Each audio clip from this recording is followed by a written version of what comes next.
VK news, राष्ट्र के नाम। क्या लालू जी, क्या शरद पवार जी, क्या दूसरे नेता स्वीकार करेंगे? नहीं, पहले अपना दम बढ़ाइए, अपनी स्वीकारता बढ़ाइए। हर राज्य में भारत देश एक ऐसी जगह है जहाँ पे हर 4 कदम पे भगवान का पूजा बदल जाता है। अरे कोई राम की पूजा करता है, कोई दुर्गा की पूजा करता है।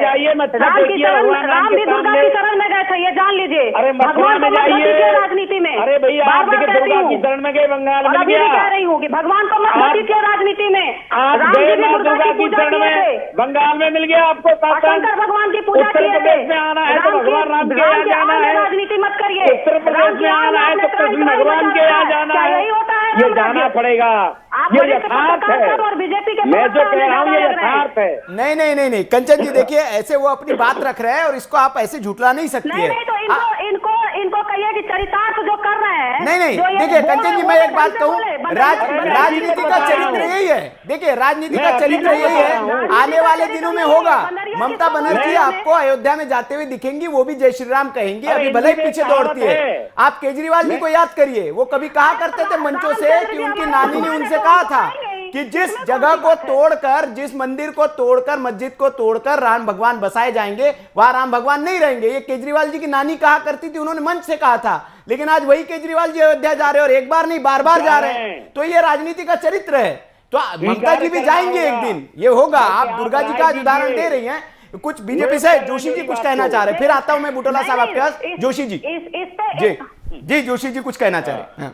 हाँ, देखिए, इस देश के बहुसंख्यक समाज ने इन 7 सालों में ये तो दिखाया कि जो भी लोग बहुसंख्यक समाज की धर्म को, आस्था को नहीं मानते थे, वो कहीं न कहीं अयोध्या भी जाने लगे, वो कहीं न कहीं अपना गोत्र भी बतलाने लगे, कहीं न कहीं चंदन टीका लगा करके सिक्की नगरी में भी जाने लगे।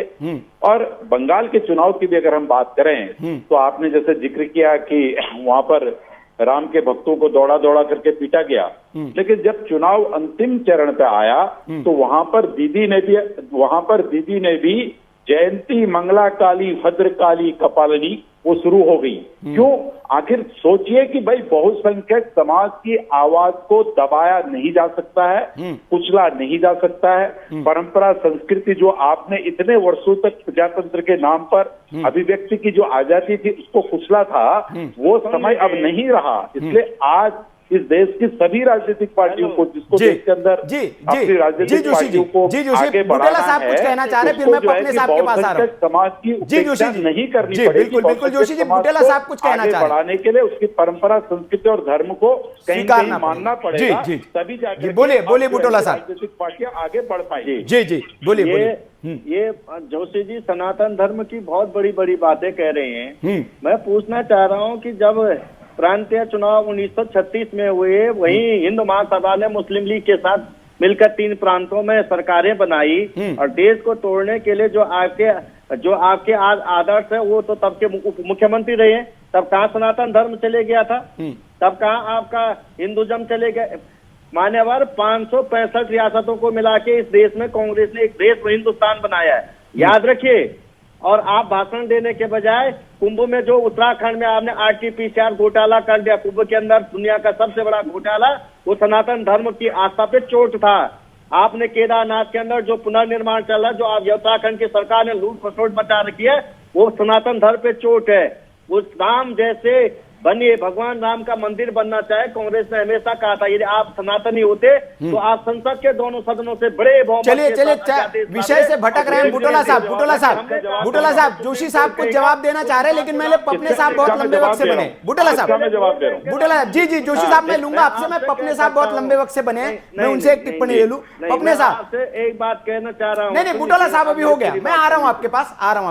पपने साहब, क्या अगर ममता दीदी विपक्ष का नेतृत्व करती भी है, हम जैसा कि मान ले कि राहुल गांधी को दरकिनार करके, कांग्रेस को दरकिनार करके एक नेता बनती भी है और सारे दलों के साथ में आती भी है राष्ट्रीय स्तर पर, तो क्या यही उनकी छवि उनके इस कैंपेन में बाधा बनेगी, जो अभी है कि वो एंटी हिंदू है, तुष्टीकरण करती है, ये छवि उनको डेंट करेगी?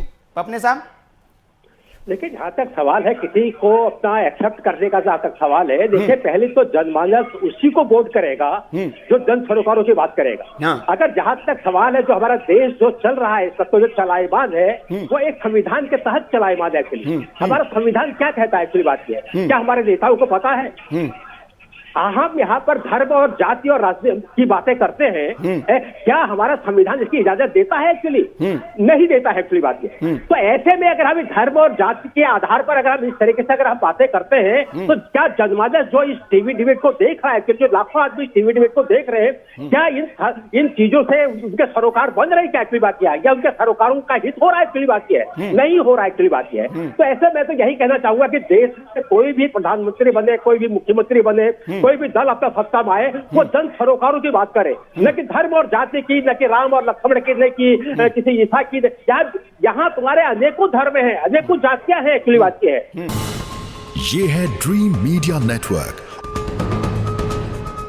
और आप देख रहे हैं देश का पहला 24/7